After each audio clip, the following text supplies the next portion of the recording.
कल 14 अगस्त है, तैयारी होगी बेटा? 15 की भी होगी पापा।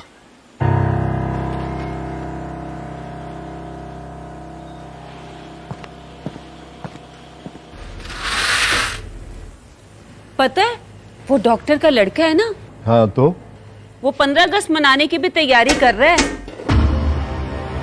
15 अगस्त की तैयारी कर रहा है? हाँ, गुड्डी ने खुद सुना है।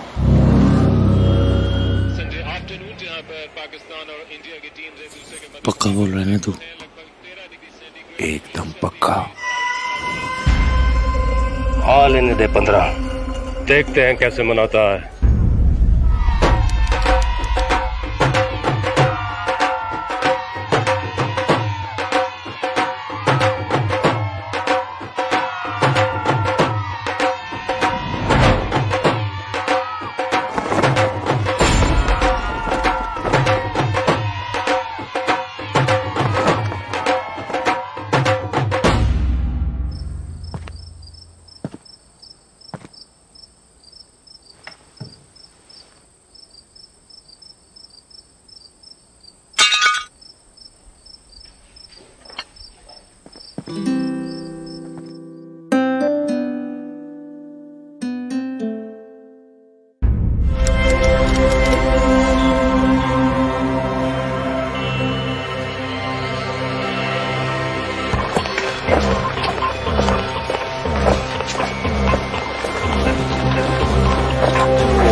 आज किसकी आजादी मना रहा है?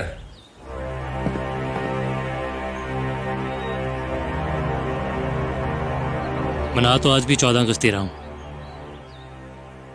कल सर उठा के मनाई थी, आज सर झुका के मनाऊंगा।